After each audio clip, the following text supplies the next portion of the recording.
Yo te busco, yo te busco. Dios les bendiga donde quiera que se encuentren una vez más. Bendiciones para ustedes, pastores, hermanos, pastoras, siervas del Señor. La reflexión que quiero compartir hoy lleva por título La guerra espiritual. Y el texto que quiero leer es un solo texto, Efesios capítulo 6, verso 10, donde dice: vestíos de toda la armadura de Dios para que podáis estar firme contra toda acechanza del diablo. Cuando el apóstol Pablo nos escribe esta carta, lo que él está tratando de decirnos es que estamos en una guerra constante. Estamos en una lucha diaria y no podemos dar tregua a esa guerra y a esa batalla. Y para poder estar insertado en esa batalla, debemos vestirnos de toda la armadura de Dios, que es la palabra de Dios. Hay una gran guerra que está siendo liberada en el mundo hoy. Y esta guerra no es un conflicto entre naciones o líderes de gobierno, no es una rebelión o un golpe de Estado, sino es una importante batalla invisible que está teniendo lugar en el mundo espiritual. La Biblia declara que el pueblo, en el libro de Oseas, capítulo 4, verso 6, que el pueblo de Dios es destruido por falta de conocimiento. Una de las áreas principales en las cuales los creyentes son derrotados es a causa de la falta de conocimiento en la guerra espiritual. La iglesia primitiva vio la experiencia y vivió la experiencia espiritual en términos de una guerra. La terminología militar puede encontrarse a lo largo de todo el Nuevo Testamento.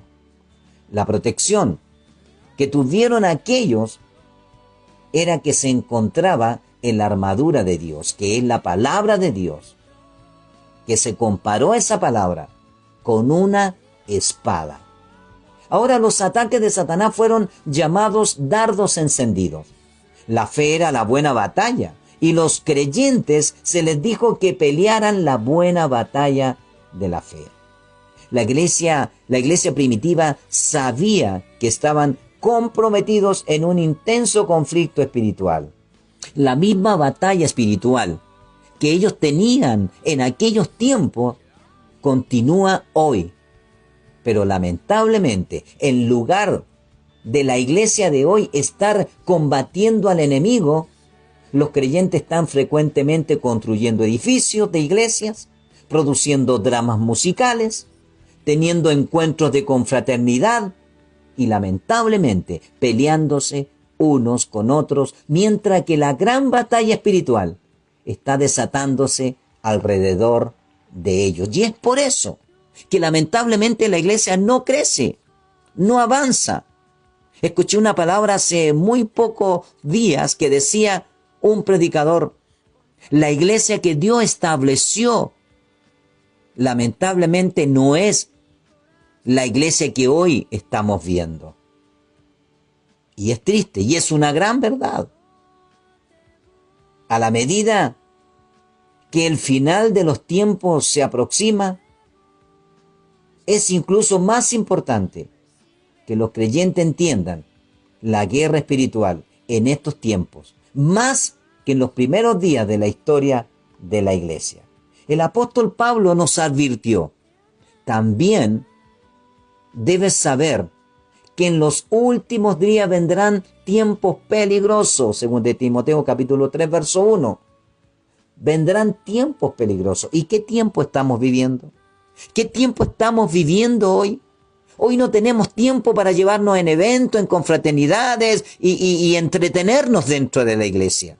La iglesia fue llamada a ser una iglesia callejera, a ser esa iglesia de guerra, de batalla, de lucha, de pelea, que va al frente, abriendo caminos para que otros entren al camino del Señor. La vida cristiana que nosotros debemos tener, y que tú que me estás escuchando debes tener, es guerra. La vida cristiana es guerra. Y más pronto lo reconozca y más pronto lo reconozcamos, y nos preparemos para ella, más pronto experimentaremos la victoria en el Señor. Lucas capítulo 14, verso 31 dice, o supongamos que un rey está a punto de ir a la guerra contra otro rey. ¿Acaso no se sienta primero a calcular si con 10,000 hombres puede enfrentar al que viene contra él con 20,000? Ningún rey fue nunca a la guerra o a la batalla sin un cuidadoso examen de sus recursos y sin desarrollar estrategia de la batalla. ¿Qué estamos haciendo nosotros como iglesia en estos tiempos? ¿Cómo estamos enfrentando la realidad de hoy que estamos viviendo en nuestro mundo, donde se han levantado muchos políticos proponiéndose sacar leyes que van contra los principios de Dios?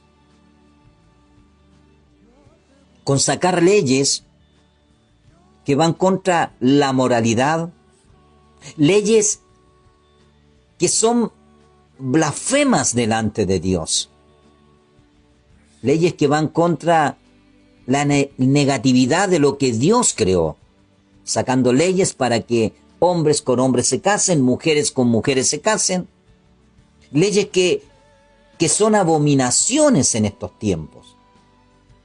¿Qué estamos haciendo nosotros? ¿Cómo estamos peleando esta batalla?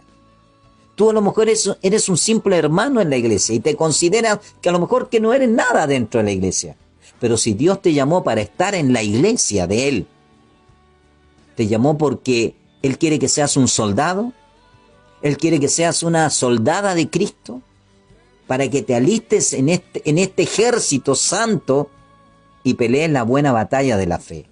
Y no seas un soldado sentado, flojo, quieto, encuevado en el lugar donde te encuentras, sino seas un soldado, una soldada que vaya al frente de batalla. Es por eso que Lucas capítulo 14, 31 dice, y hablando de un rey que va a la guerra contra otro rey, y dice, ¿acaso no se sienta primero a calcular si con 10,000 hombres puede enfrentar al que viene contra él con 20,000? Ningún rey, ninguna persona va a ir a algún lugar a enfrentar algo sin antes calcular o tener una noción de su enemigo. ¿Qué noción tenemos nosotros de lo que está sucediendo en nuestro país? Satanás está trabajando suavemente y está abarcando en muchos lugares. Y la iglesia ahí está, quieta, reposada, entreteniéndose con eventos, entreteniéndose con confraternidades, que no son mal hacerlas, pero nos llevamos de evento y confraternidad y no hacemos nada. Quiero concluir y quiero decirte como consejo final, porque tú y yo somos la iglesia, no es donde tú te reúnes, la iglesia somos nosotros. Debemos prepararnos, debemos estar preparados y qué mejor aprovechar estos tiempos que Dios nos da para que estemos juntos, orando, intercediendo los unos por los otros y preparándonos y capacitándonos en el conocimiento de la palabra de Dios. ¿Qué decía el apóstol en Efesios capítulo 6, verso 10? Vestíos de toda la armadura de Dios para que podáis estar firmes contra toda acechanza del diablo. Si tú lees Efesios capítulo 6, verso 10 en adelante, te vas a dar cuenta que habla en esos pocos versos 4 veces de la importancia de la palabra de Dios. Quiero que Dios te bendiga en esta hora donde quiera que estés y que esta palabra pueda motivarte a salir del asiento en que te encuentras cada día que asistes a reunirte a tu congregación. Quiero que esta palabra te mueva y te haga entender que la batalla, la buena batalla para saber pelearla, hay que salir. Y hay que salir preparados en oración, preparado en la palabra, preparado en la presencia del Señor. Que Dios te bendiga. Donde quiera que te encuentres, Dios te bendiga, de verdad. Quien te habla una vez más es el pastor Manuel López desde Santiago de Chile, quien te agradece por compartir estas reflexiones, por predicar conmigo esta palabra. Paz del Señor.